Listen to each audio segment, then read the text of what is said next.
Bear down, Chicago Bears. A new era begins for the Chicago Bears, and that era is most probably led by Caleb Williams. Over the weekend, Ryan Poles traded Justin Fields to the Pittsburgh Steelers, a move in which we later found out Ian Rappaport reported was the only move that the team surrounding Justin Fields wanted to see done. That was his preferred destination and his preferred place. Now, my personal opinion is I would have preferred Justin as the quarterback. I think that he spoke volumes for the heart of Chicago, and I think he got a raw deal. And in fact, he got such a raw deal that we've had NFL players coming out saying, why would Caleb Williams' likely strategy potentially now is to say, hey, Chicago, yeah, I'm not coming there. And that he did not hire an agent, by the way. We should make all of these things known. Caleb Williams has no agent and, in fact, could decide, you know what, I don't want to do what Chicago's doing. And you might be asking yourself as a fan, like, why would Caleb Williams not want to come to Chicago? Well, look what they did with Justin Fields. I mean, it's the writing on the wall, if you will.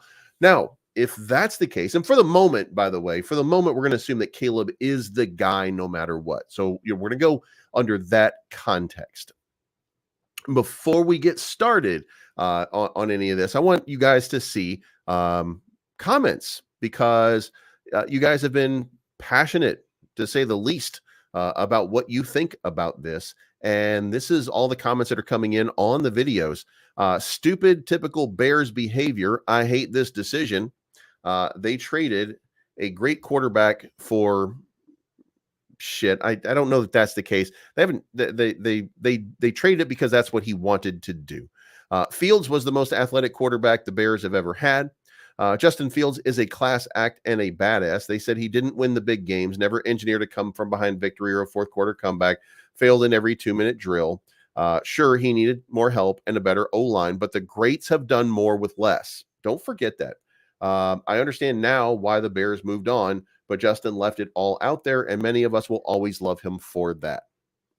You know what I mean? Big mistake. They should have kept him. It had to be done. Remember, it's not about one particular player. It's about finding the best chance to win. CW will give us a far better chance. Just stopped as a Bears fan. This organization is horrible. Nothing Bears I support. Guess this city's a dress-wearing, fingernail-painting city now. Maybe I'll sell and move to a city that knows how to win. Chicago and the Bears are dead. Poor front office for years. Zero support. Hope they lose every game in 2024. Hear me out. And there's a lot of these, by the way. We know Poles took the evil Cupid route and pierced the hearts of 85% of the Bears fandom. It was 81%, but close enough. But is he truly done? Is it that simple? Taking Williams at the number 1 spot, trade down the number 9 spot to finagle more picks, where at most they'd end up with, say, 5 or 6 picks. And by the way, I did 2 drafts today, and I moved my way down the draft in order to grab more picks. I think, basically here's, no matter what you think, you're welcome to be wrong about your opinion. I don't think Caleb Williams is the generational talent of the draft. I do think that it's Marvin Harrison Jr. And every move that I've made so far would be to get that guy. However, if we do that in this draft, then we suddenly do not have a quarterback. And you might be able to say, well, what about Tyson Bagent and Brett Ripien? No. I mean, the fact that we are where we are means that there's not really much of a shot at Marvin Harrison Jr. So we're going to have to accept that will not be the guy no matter what. So we work around, for the draft purposes, for the moment, Caleb Williams. Now, at some point in the future, if we start hearing things in a different way, then we'll start looking at, what happens if we have to trade down number 1? What if something were to happen? And remember, there are a lot of people who cry no matter what if you say anything bad about Caleb. And it's getting ready to come, by the way. We're getting ready to see a few of them. We got this guy, this Chicago Bears fan whose name is CWUSC. Wink, wink. We got a message from Caleb himself. I'm confused again. Justin is a good kid. We can't win a title with Caleb. This is a sad, uneducated take. Caleb, if you actually watch the film, is 10 times better passer than Justin. What will happen with your thought process when Caleb breaks Bears passing records and maybe NFL passing records? Justin is still better. Please check your facts before downloading material like this. All due respect, as Bears fans, we are all Bears fans. You pass on Caleb, guess what, my friend? Fired. Justin is an okay quarterback, has potential. Potential gets you fired. You can't wait for your Caleb hype video. I can't wait for your Caleb hype video. And in fact, he might be right, because Caleb Williams is the guy at this point. So, why wouldn't we be hyping Caleb Williams? Because that's the guy, right? If Caleb is your guy, then Caleb is the guy. You know what I mean? So, and he also posted some other stuff on the second one. We won't go both of them. Passing on MJJ is going to be another dumb mass move on this joke of an organization. Please tell Jeff Bezos, buy the Bears and bring in someone competent. The McCaskies, please sell the team. Poles, I thought you were different. Nope, you're a clown. This franchise is a joke. F. Ryan Poles, he not too bright. 48 years of being a Bears fan, and I will root for the Steelers. You think Poles answered the first call and said, yeah, give me a 6th pick. You guys are crybabies. He sucks. Hero, you need to stop playing. 10 wins in 3 years, but you yapping about he's the hero. It's really wild that you use an apostrophe, but you use the letter U for you after you used YOU for you before that. Kind of wild. Fields is a better team and a great Fields is at a better team and a great organization. There's a lot of this, by the way. And if you're interested, go look at the Hero Walks Away video that I did last night for Justin Fields, and there's video Stick with Justin. And you know what I mean? Like, here we are. So definitely go check that out. But let's add this to the stage right now. The Hero Walks Away. This is what I did last night. So if you haven't already, then certainly go check it out, and you'll get my opinion. But now we're in the spot. We're in the spot where we have to move on, right? We have to move on, because this is no longer Justin Fields' team. Despite the and guys, we're gonna go through a couple of things here, and I'm gonna pull up a few things that should be obvious before we really get started. These are the stats for Justin Fields, and you can like some of these stats. You can like the fact that, by the way, there was a post by excuse me, by Chase Daniel, and Chase Daniel brought what you would call, I guess, a hot take on what had happened here. And one of the things that he said was that there were only 2 players in the NFL, I think he said in the last 30 years, who have had their stats go up every single year. And those 2 players were Justin Fields and Josh Allen. Those are the only 2 people whose stats have gone up in the major categories, by the way. And it's kind of crazy. It's kind of crazy that when you look at it, what you see, right? So let's pull it up on the screen, and you guys can see the post here. This is from Chase Daniel. This is his hot take here. And what it says is basically, enough with the not good narrative. Since 1950, there have been a grand total of 2 quarterbacks to improve year to year these categories over their first 3 NFL seasons. Only 3: wins, pass yards, completion percentage, interception percentage, and passer rating. And those 2 people are Josh Allen and Justin Fields. So remember that there are stats when you get the dummy takes, because you get the dummy takes all the time. It's okay. You know what I mean? Like it's okay to recognize this. And by the way, now that we've recognized this, let's go back over here and let's add. The question that we should be pondering here is that good enough? Because, I mean, when you look at it, 58% completion ratio the first season, 7 touchdowns, 10 interceptions, QBR of 73, or a rating of 73. Then you have the 2022 season, which was a better season, 60% completion, 17 touchdowns, 11 interceptions, 85 quarterback rating. And then, of course, 2023, better, I want to say, overall, 2,562 yards. Obviously, if he had played a full season, that stat would probably be in the 3,000 range, 3,000-ish range, 16 touchdowns and 9 interceptions, 86.3 rating. But guys, we know that there were flaws. There simply were flaws. In 2022, 1,143 yards rushing. Last year, 657. This is what we're trying to say was good enough to continue on. And I mean, it's fair. Here's the thing. If you like Caleb Williams, sure. If you just like moving on from Justin, I mean, there's your justification for it. Justification, if you will. He underperformed. I mean, no matter what, and we can blame the team. I mean, this team has failed quarterbacks for 50 years now, right? Well, I mean, I guess if you're not named Jim McMahon anyway, this franchise has failed every quarterback that it's brought in. It thought Mitch Trubisky was the next big thing, and it failed Mitch Trubisky. It thought Rex Grossman was the next big thing, and it failed Rex Grossman. It thought Kyle Orton was the next big thing, and it failed Kyle Orton. It fails every quarterback, which is why another hot take came out. And this one, by the way, was from, I want to say it was from Robert Griffin, RG3. And he asked the question, why should Caleb even come here? And he's saying this. Remember, Caleb Williams does not have an agent. Caleb Williams can go back to college one more season. He is not obligated to accept that the Bears want to draft him. Now, that doesn't mean that he won't, by the way. This is, in my opinion, some wishful thinking from RG3.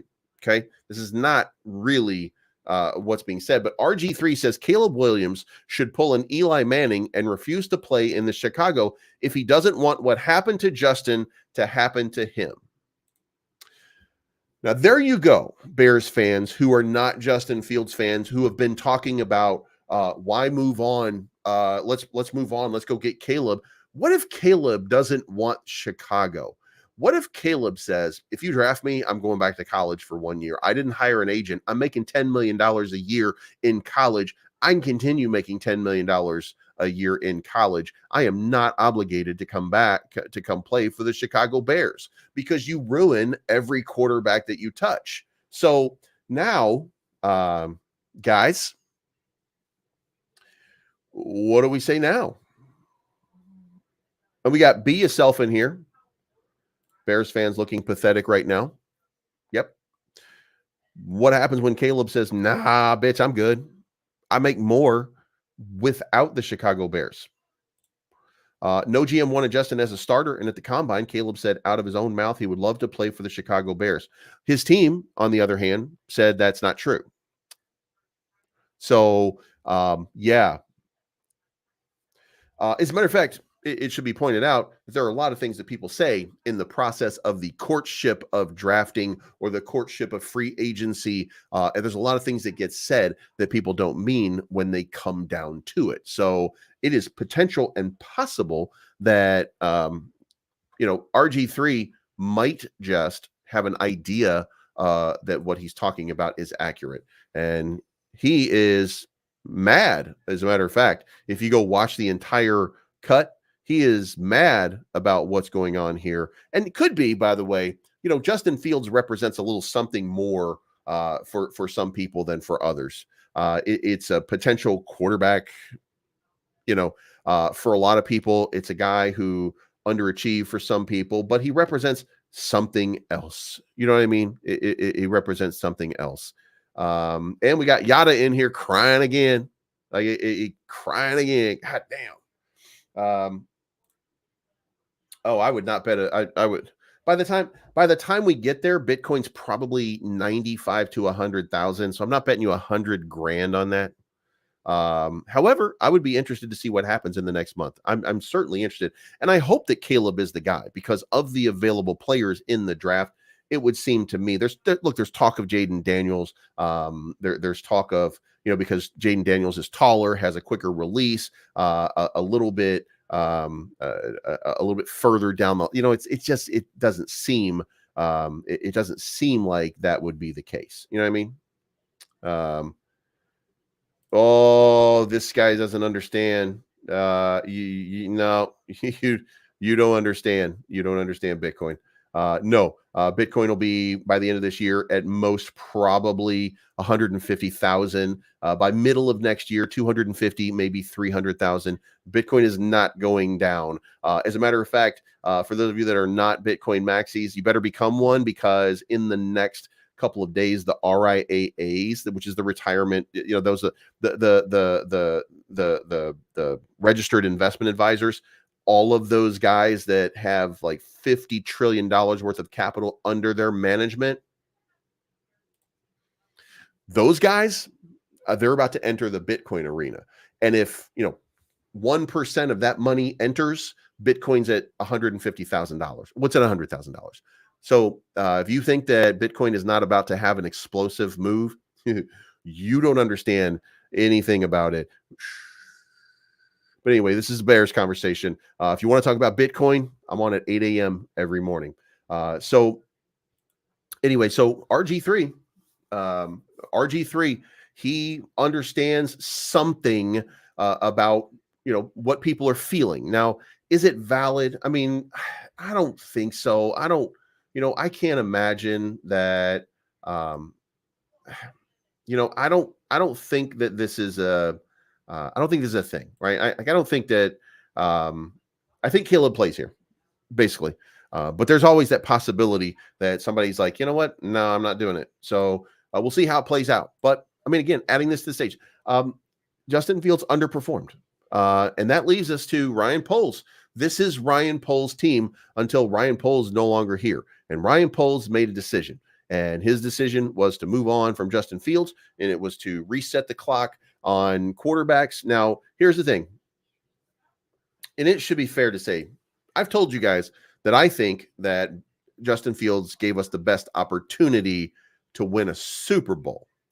But the Bears, by all rights, should make the playoffs no matter whether Caleb Williams or Justin Fields or Jaden May or JJ McCarthy or Drake May. Not Drake May. Fucking not Drake May. But anybody else who's in the first round of the draft as a quarterback, probably make the playoffs no matter what. There's going to be some growing pains. Now, if the expectation is for the Bears to win the Super Bowl in 2024, it would be my opinion that Justin Fields gives them the best opportunity. However, what if that fourth quarter performance doesn't change? And you know what?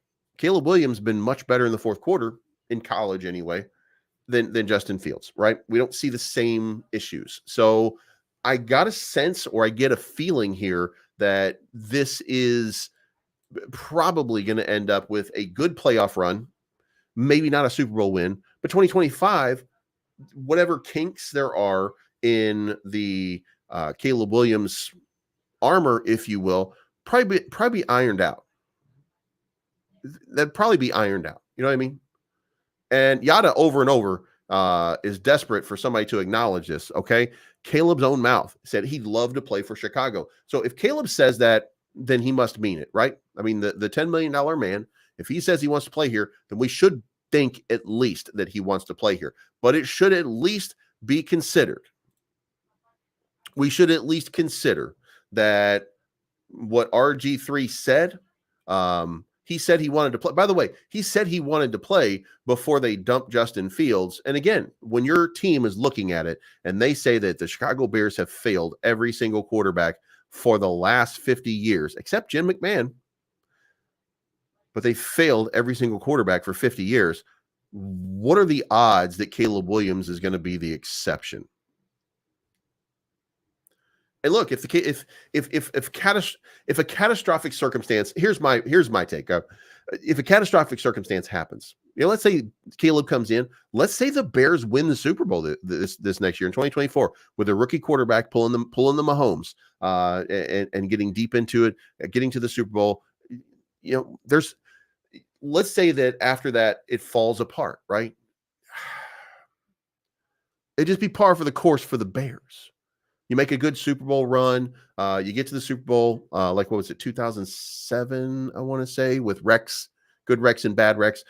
You make a good run, you get there, and then you never get there again for 15, 20 years. And then Caleb Williams just washes away. Just another bad pick for the Bears. Not that Caleb would be a bad pick, but it'll just be one of them where he was underserved by the city of Chicago. 4 or 5 years later, he just got the fuck out because he sees the writing on the wall and he just moves on. That is entirely possible. But for 4 years, for at least 4 years, potentially, as long as we don't trade him, but potentially for 4 years, we got an opportunity to win with Caleb. And look, if Caleb is anything like the hype, if he's anything like the hype, then this team will be improved. It will be. And you can love Justin Fields and you can still feel this way because I love Justin Fields, but I mean, it's not because it's because of the defense that Justin was put into bad situations. Okay. Yeah, it was 2006 it was 2006 when Peyton Manning did his thing. But I mean, that was the good Rex, bad Rex. It was in 2007 when the Super Bowl was, but it was 2006 the season. But here's the thing. I mean, again, this is a possible. This could work out the same way it's always worked out, and if it works out the same way it's always worked out, that's just the Bears. That's the Bears. That's the McCaskies. That's who they are. It's what they do. They fail everybody. They fail every quarterback they ever touch. Everything they touch is turned to, when it comes to quarterbacking. But doesn't mean that it has to be that way. It just means that it has been so far. Now, the difference is Kevin Warren, Ryan Poles, Matt Eberflus. We'll see whether or not they can build. They can continue. If you don't like what you've seen from Ryan Poles, I mean, take Justin Fields out of the equation. If you don't like what you've seen from Ryan Poles, I don't think you've been paying attention because, Ryan Poles has done a fantastic and almost remarkable job. Not only is the offensive line better than it was last year, the defense is still a mess, right? We still got pieces of the defensive line that haven't kind of popped in together, but those can be fixed in the draft. I think like there's a real plan, a real sort of master plan in place to maybe pop 1 or 2 pieces and then just add some depth through the draft. And I'll show you what it looks like, as a matter of fact, because I did 2 drafts for the day. But if you're not paying attention, Ryan Poles has been doing some fantastic stuff, and it should be noted that this guy is talented. He's a good, and by the way, some people are saying that Ryan Poles got fleeced, just like he fleeced Carolina Panthers, that he got fleeced by the Pittsburgh Steelers. Ian Rappaport said that this is where Justin Fields wanted to go. As a matter of fact, there's an article up on ESPN right now, really kind of discussing this whole thing. Instead of having a proven starter like Smith, the Bears had Justin Fields entering his 4th season with a question about his development. And it is a fair question. Adding a number 1 pick like USC quarterback Caleb Williams to the mix, even for offseason workouts and training camp, might have made the situation untenable or at least awkward for both players. With several Bears players recently voicing strong support for Fields, the potential for locker room discord had to be considered. Poles avoided that scenario by trading Fields to the Pittsburgh Steelers on Saturday night for a 2025 6th-round pick, which converts to a 4th-rounder if Fields plays 51% of the offensive snaps. You just can't have both on the roster. The league called Chicago's bluff, and the league won. They're not getting anything for Fields, and they just need to let him go. Clearly, it wasn't compensation Poles originally thought. A source with knowledge of the team's plans said the Bears had initially eyed a day 2 draft selection plus a late conditional 2025 pick. 6 teams, including Pittsburgh, came with a variety of offers, with most envisioning Fields as a backup. Through a flurry of activity, Fields' market was shrinking after being unable to move Fields before the start of free agency. Multiple NFL front office sources told ESPN they believe Chicago's best chance to get the compensation it desired would be if a team missed out on the quarterback it hoped to draft in April. Poles also could have waited until the beginning of the season and when a starting quarterback got injured, engaged that team in trade talks. But when Poles said to the Combine in February he wanted to do right by Justin, that meant not subjecting him to a prolonged period before he was dealt. It also meant not dealing him to a team that had a young starting quarterback, and the Steelers fit that criteria because they had just signed Russell Wilson to a 1-year deal. We've engaged in multiple trade conversations in recent weeks and believe trading Justin at the time to Pittsburgh is what's best for both Justin and the Bears. Really, here's the question. The question then became, what Was the compensation worth it? Well, what was worth it was giving Justin what he wanted. I think in this context, in this situation, the Bears got the best that they could possibly get out of the trade while still fixing um, the whole situation. And listen, we don't like it, but here's the thing. And you got Yada over here. Why would Justin's number shrink if the Bears could have won a Super Bowl with him? Here's the guys. Here's the thing you got to listen to. And I'm not, nobody here is a genius. Okay. We're all just guys who are fans of the Chicago Bears. But let me point this out. Yada is saying, like, why would Justin's number shrink if he could have won a Super Bowl with him? Well, let's say this. In the last 15 years, how many times have the Bears been to the playoffs? In the last, how many Super Bowls have they won in the last 15 years? Because for the Pittsburgh Steelers, they've won 2 Super Bowls, and they're basically a playoff team. They're a perennial playoff team, right? So the perennial playoff team that's won 2 Super Bowls thinks that they have a better shot at getting back to the Super Bowl with Justin Fields. So the people who have been there who know, and they're taking a shot on Justin Fields. They could have gone after quite a few other people, by the way, while we're having that conversation, but they did not. They honed in on Justin Fields, and they did it for a reason, because they see something in Justin Fields. So it doesn't matter what people cry about. It doesn't matter what people cry about. They believe that they can fix Justin Fields, and it should be noted that the person that underserved Justin Fields in this context was not Ryan Poles. It was the coaching staff. The coaching staff underserved Ryan Poles and didn't develop Justin Fields, and probably should have done a better job. But here's the thing. This is where we are. You know what I mean? Mitchell Trubisky did not make it to the Super Bowl. Good try. But Mitchell Trubisky did not make it to the Super Bowl. But Pittsburgh, over and over and over again, they know what the playoffs are like, and they think they can win with Justin. That's the important part, right?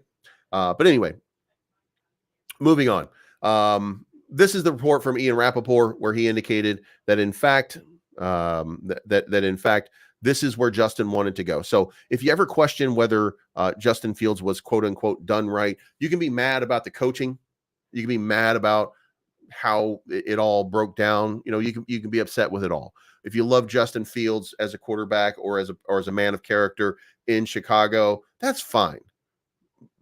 But no, this is, they did him the way he needed to be done.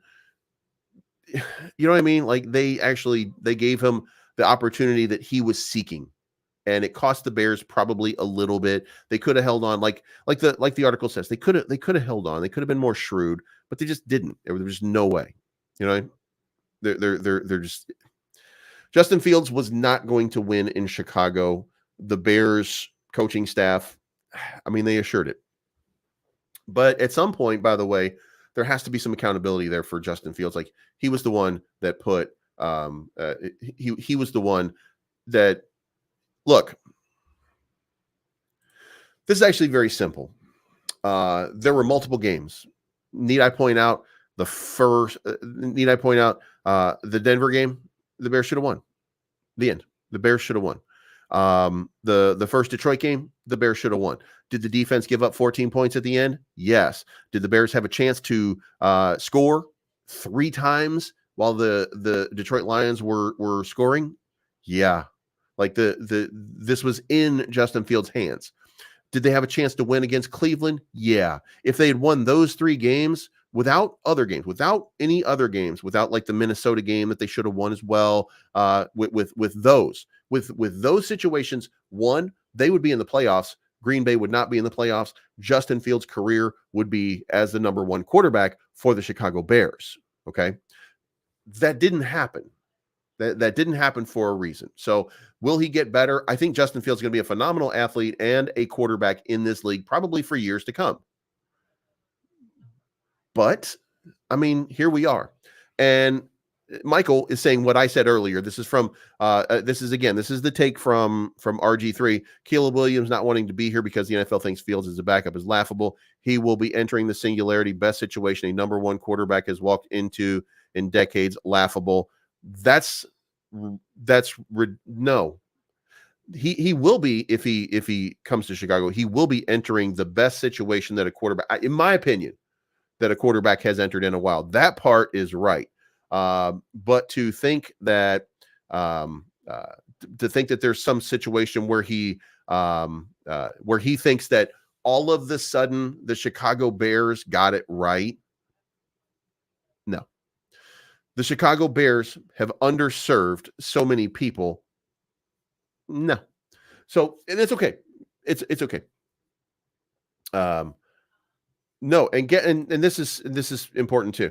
Getsy there's nothing wrong with Luke Getsy as an offensive coordinator, except that Luke Getsy didn't understand the limitations of Justin Fields. And the fact that I have to say it that way, the limitations of Justin Fields, you guys should consider that at least important. Justin Fields had limitations. Okay. Luke Getsy was used to Aaron Rodgers being able to rip the ball and throw the ball however he wanted from all kinds of different angles, all of these different things. You know what I mean? Like that's the situation. And Trapakeepa brings up Matt Nagy won the Super Bowl just recently. He won a Super Bowl. There's pieces here that don't add up with Justin. Okay. There's just pieces that didn't add up. I still love his heart. I still love everything that I love Justin Fields, and I would like for him to still be the quarterback. I'm not lying. But he's not going to be. He's not going to be. What we have to do right now is come up with a method by which we can accept that Caleb Williams is that guy. And by the way, in the crazy instance where Caleb Williams might not be that guy, whoever that guy is going to have to be the one that takes this team. Again, going back, this is a loaded team. We're going to look at the loaded team, by the way, and you're going to see there are still gaps. There are still spots where the Bears need help, but they're getting fewer and further between. Okay. This is the offensive roster right now. Now, if you don't think that's loaded, then you're kidding yourself, right? Here's the thing. If you have a question mark, other than Tyler Scott, then the only other question mark in my mind would be Braxton Jones. But look, Braxton Jones grades out very well for an offensive tackle. The depth is now Maddie Pryor. At guard, the depth is Ryan Bates. Coleman Shelton, we assume, is going to be the starter, and he is a massive upgrade over Lucas Patrick. Even if you look at something ridiculous like Madden, he rated way higher than Madden. As a matter of fact, Coleman Shelton rated up near Lloyd Cushenberry, who was the guy that we really seem to want, right? You know what? Look, I like Justin Fields. That's all I can say. But you have to accept that there are limitations, that Justin Fields had limitations, right? And it was a question of whether you overcome them or not. And here's the thing. For most of the fans, it wasn't Justin Fields that did this team wrong. It was this team that did Justin Fields wrong. We saw what was going on the field. We saw the fact that they were trying to turn him into something that he wasn't. We saw it, and we lost games because of it. And a lot of people resent that, and we love a comeback story. And I think I've said this a long time ago. We love that comeback story, and we wanted to see Justin be the savior. We wanted to see him be the hero of Chicago, because we felt like he could do what it was. But I mean, he didn't. And again, it's important to point out there are moments where he should have done things that he didn't do. There are moments there when you can look at it and you could say, for all and look, we got tapes of big time throws. We got tapes of big time throws to DJ Moore, to Darnell Mooney. We got big misses for Velus Jones Jr. That one where he missed it in the end zone. We've got the big Robert Tonyan miss. We've got plenty of misses. We got Darnell Mooney dropping the ball multiple times this year. We have all these moments, but everybody has those moments. When we look at how many passes were dropped, we did the statistics on this, by the way, and the Chicago Bears were in the lower half of drop passes for the season. Like they were actually, it was inopportune moments where they dropped it, but everybody deals with that. Everybody deals with that. Everybody has those moments. So, this is, you know what I mean? Like this is a situation in which Justin Fields could have been better. And if he were, he'd still be here. The end. That was it. And you know what? Did the Chicago Bears coaching staff fail Justin Fields? 100%. But it doesn't change that the business of football still goes on. You know what I mean? Like you still have to make a move. You still have to do something. And I think we said this before. And Yada actually, God damn it, I can't believe I'm agreeing with him now, but this is true right here. Offensive coordinators just want to run their offense without altering it for a quarterback's limitations. Luke Getsy just wanted Justin Fields to go out there and do what he was good with coaching. He just wanted Justin Fields to go out there and ball out the way he wanted him to ball out. It's a job. Look, if you're in football, if you play football, it is not the coach's fault. The coaches call every play perfect. It's the players who have to execute those plays, right? That has to overcome everything, and you have to make the play. It's always on the players for not executing the play the right way. And if you've played football for any length of time, you know what I'm talking about. The whole thing is the Chicago Bears. I mean, look at this. Look at the roster. Look at this team. Okay. Now, by the way, this is a 12-man roster. I should take Tyler Scott off there and just run this as a 2 tight end set and show you guys what it looks like to do it that way. But for now, we've got 3 receivers and then 2 tight ends out on the field. So we're going to get flagged on this every time. But this is it. We got DJ Moore. We got Keenan Allen. Again, we don't know who's going to be that slot receiver, but we're assuming at this point it's Tyler Scott. So I just put a question mark up above his head. But the offensive line, I think, is really coalesced into something that's going to be really good.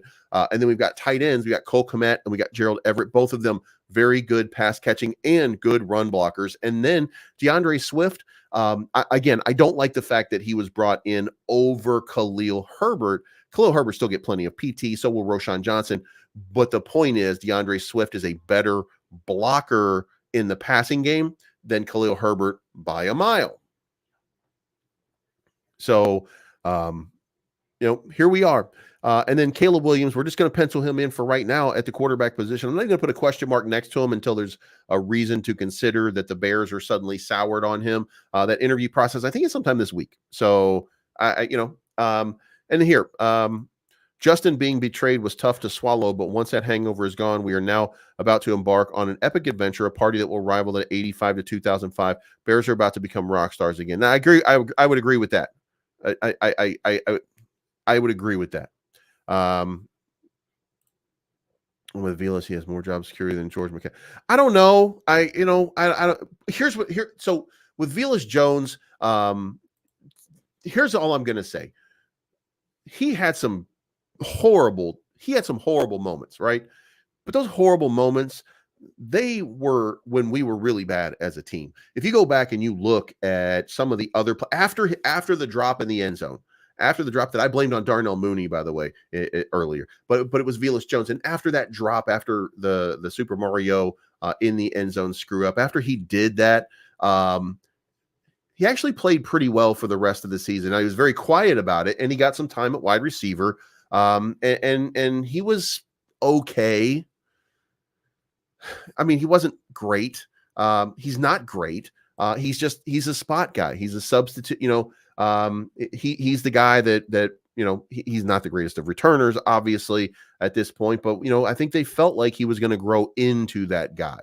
And it just didn't happen. But here's the thing. We were all looking at it and we were all like, Jesus Christ, this guy, because he's missing, you know what I mean? But he had 14 games played, 4 receptions and 7 targets. And then on he was in punts.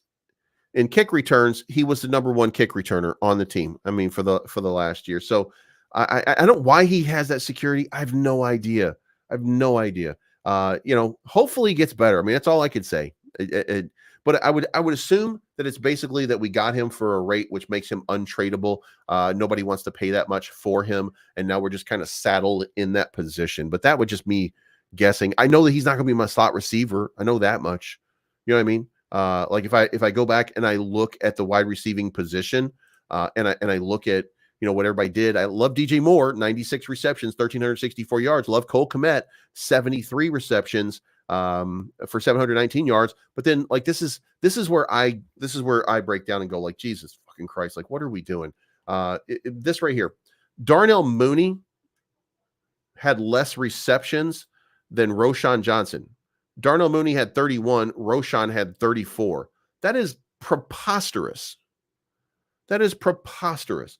That your running back, not Marshall Faulk, by the way, your running back has more than your Z receiver. It's unbelievable. And then you have Khalil Herbert, who had 20. So they, obviously the screen game was really big. But then Tyler Scott, you had him. He was in all 17 games, only had 17 receptions. So when I say that I don't think that he's the guy, I mean, I hope that everybody understands I don't think he's the guy because he doesn't look like the guy. You know what I mean? Like I just that's why there's a question mark next to his name. We got to come up with something better or some kind of better option. And then when you look down the list here, Equinemius St. Brown, gone. Chase Claypool, gone. Velus Jones is the option, and Colin Johnson is the option. Literally, on this team right now, those are the options at wide receiver.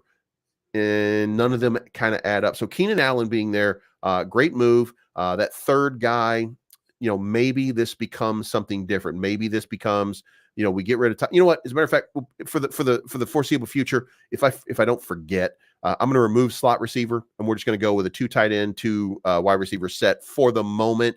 That's Shane Waldron's preferred offensive scheme that allows for some play action. That gives us a little bit more protection. And I think that's probably what we're going to end up with. So we'll just probably throw that out there, and that'll be it. The question right now, the biggest question for the Bears, and here's the defensive lineup, because we got to move on to defense at some point. We got to get to the defense here. So we got Montez Sweat, Gervon Dexter. I did take Michael Hall Jr., even though, by the way, in one of my drafts today, I did take him again. MHJ Part 2. But, Gervon Dexter looks to be the starter. So I updated that. Andrew Billings is going to be the other starter. And then we have no answer at edge rusher. So, we did have a signing. And it was Jake Martin, I think. Jake Martin. So we did sign Jake Martin. Jake Martin's not a starter, or at least he hasn't been a starter in this league in all this time. So I don't think that in 6 seasons, he has 85 tackles, 16 tackles for losses, and 18 sacks. So he's good for a couple sacks a year. Has he not had an opportunity would be the question. I don't know whether he has or has not had an opportunity, so I can't really say. But what I can definitely say is, actually, I can't say anything. I don't know. I think that we should be out getting somebody better. I think that there is somebody still out there that's better, that gives us a better opportunity than Jake Martin. But for the moment, Jake Martin is in that position. So we'll see. But when you look around at the rest of this roster, by the way, I made all the heads bigger so that we can see their faces a little bit better. It's a process.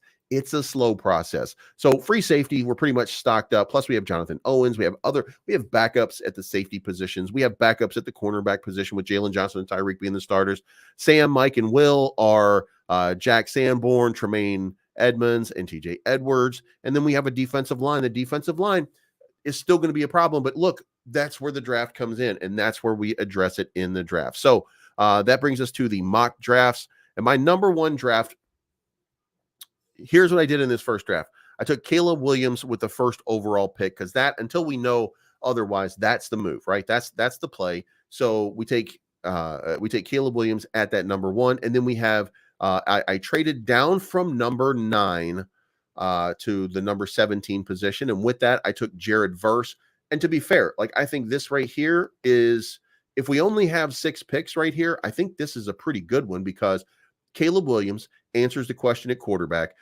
Number 17, we move down to 17. We get Jared Verse that answers the question at edge rusher, or at least, look, Jared Verse is my favorite defensive end in this draft, not named Dallas Turner. So I think that's a great opportunity. Now, then I got Michael Hall Jr. at the number 61 pick, again, MHJ Part 2. And then at number 75, I picked up Chris Jenkins. Then I got a backup at Brandon Dorlus at edge rusher. And then I got Kieran Amagaji, offensive tackle from Yale. So that's what I did in my first one. And I thought, this is not a good draft or an indication of building, in my opinion, the team. This is a win now position for this team. That's what I thought this represented. So then I wanted to move forward and pick up something where, let's just pick as many, everything that we can, as much. By the way, for you Bitcoin maxis right now, I know some of you are in here.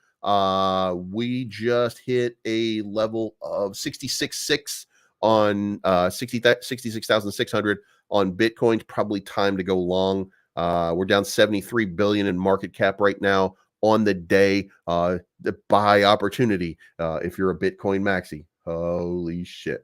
And yeah, there's a lot of big sell-off with the US market today. So that I think that's a big play right now. 66.6 is where it dipped down to. I think that rips it back up to at least 68,000 on a return. So, but anyway, back to the matter at hand. So I took another shot at this draft, and what I did was, it's 73,000 last week, but you can't. It's not up only. So this week we'll probably see it run. Well, the FOMC meeting is the 20th. So we got 2 days before FOMC. Once the FOMC happens, then probably rips to 77, 78, 80,000. I had a long position. I cashed in the long position because I wasn't comfortable with the market continuing to pump. So I cashed out. And then I did a meme coin called Myro yesterday and doubled my money in like an hour. Big play. And then now I'm sitting on the sidelines right now waiting for the dip. Like, I don't know this, I can't do it right now, but we'll see what happens there. So now in the second round here, or in the second draft here, we got Caleb Williams at the number 1 pick. And then we got Leonard Taylor because, again, we got to have defensive tackles. And then we have Darius Robinson, which becomes the edge rusher. Again, I like Darius Robinson. Darius Robinson graded out as, other than Dallas Turner and Jared Verse, this was the number 3 edge rusher in the draft. So just by proxy, they're going to get pushed in.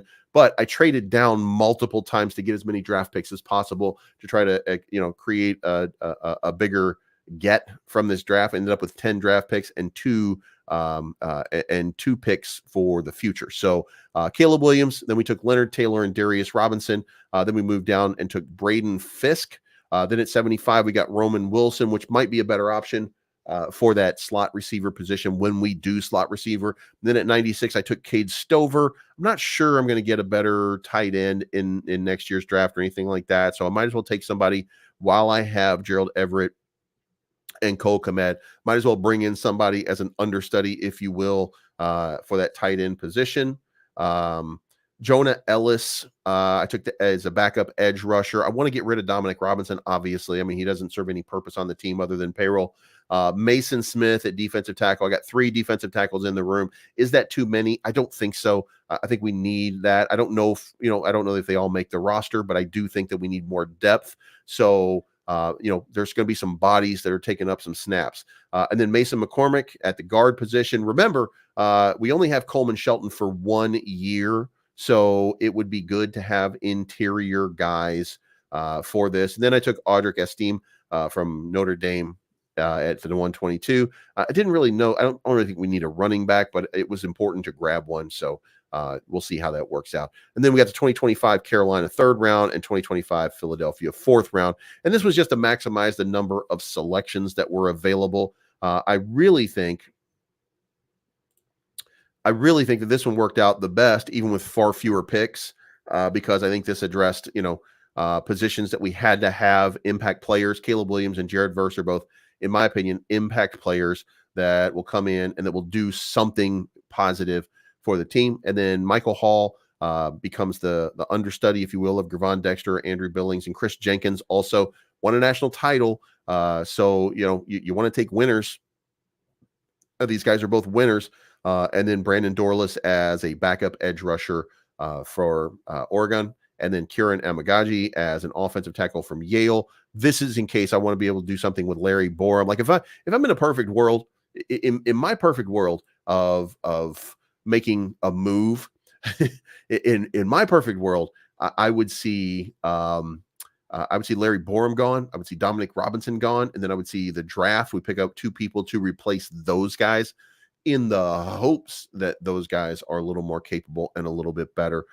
No disrespect to those guys, they just haven't worked out. So it'd be good to have some people who are no longer, you know, yuck. And we took Roman Wilson for that 3 position for the wide receiver suite of the slot. But again, I think that when all things are considered, um, when all things are considered in the offense, it's more likely that we run Cole Kmet and Gerald Everett, and that the slot receiver is a less important thing.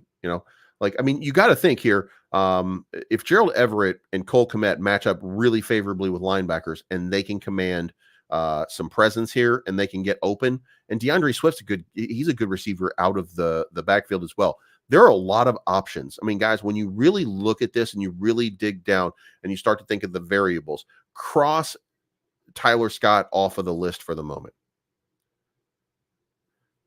Just cross that off of the list for a moment. And let's just say that the slot receiver position, we're probably going to use sparingly, right? And only in, we're behind in the game sort of scenarios.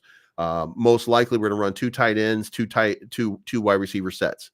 So if we're in that kind of set, because that's what Shane Waldron favors, then this team is fantastic. You got wide receivers at DJ Moore and Keenan Allen who can make all the moves and catch and catch from every angle in every direction. You've got Cole Kmet and you got Gerald Everett, both tight ends that are able to catch and pass protect. And you've got DeAndre Swift, who's a great both receiver out of the backfield, a good runner out of the backfield, and great in pass protection. And then you got Caleb Williams, who, look, if you don't like him, that's fine.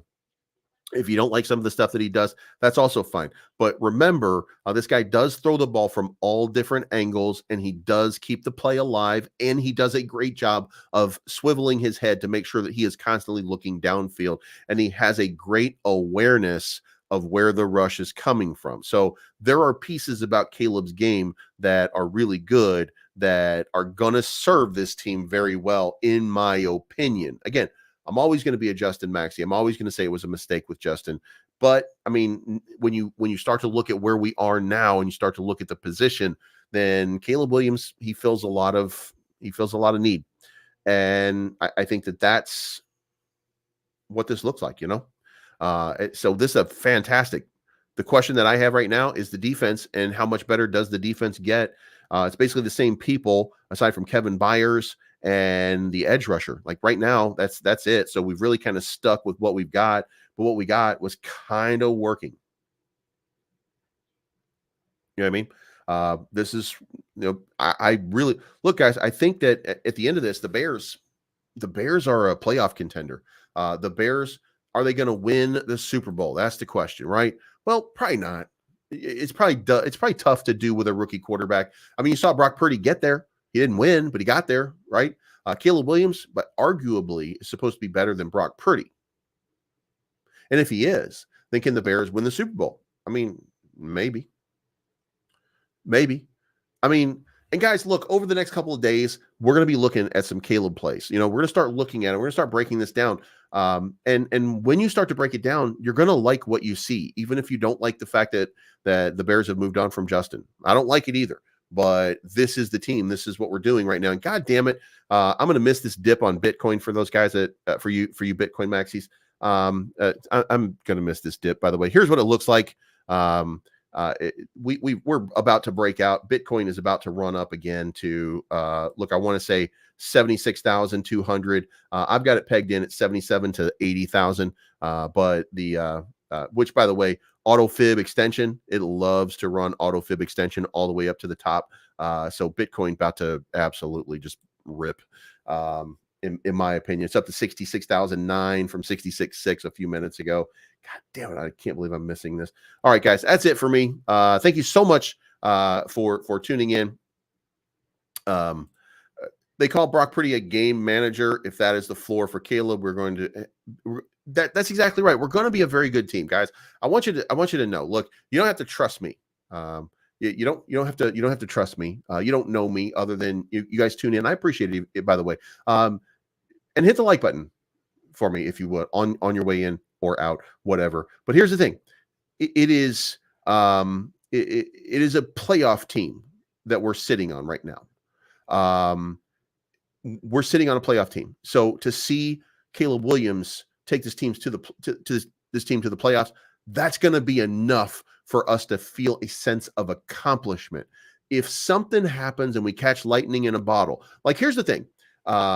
There is a possibility that this thing gets wild because the defense really gets better and better and better. Yada says, I think they signed Yannick to a 1-year contract with a team option, but he broke his ankle, so I don't know when he'll be ready. He's gone. He's off the team. He's a free agent. So he's not going to be, he's not back. That Yannick is, in fact, let's see.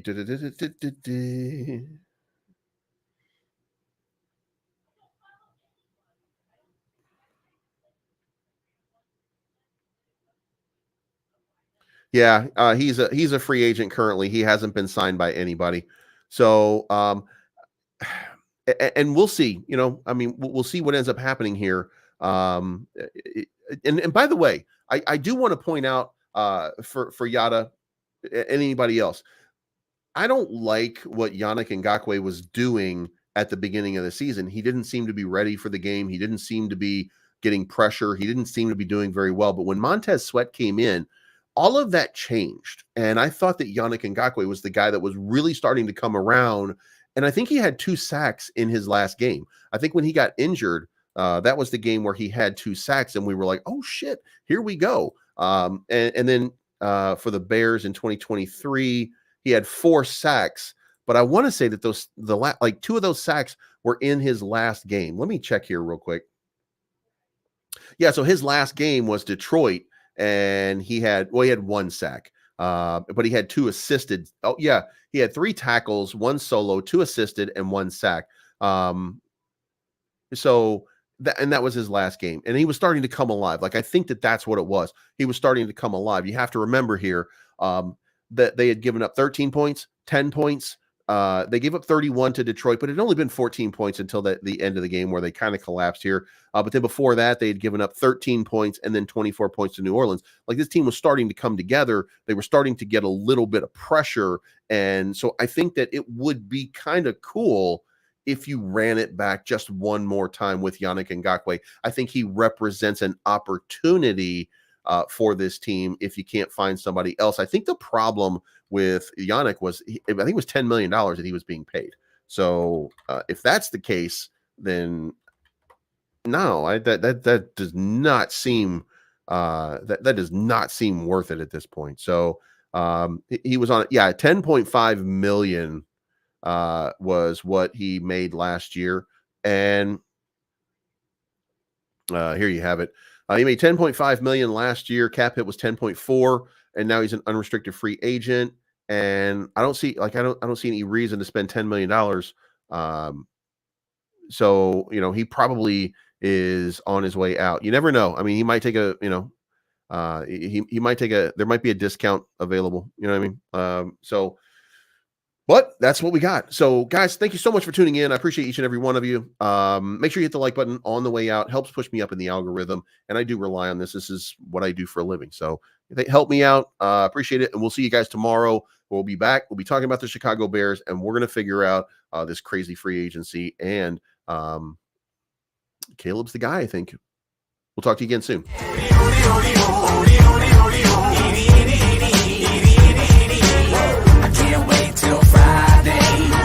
Everybody's getting sideways.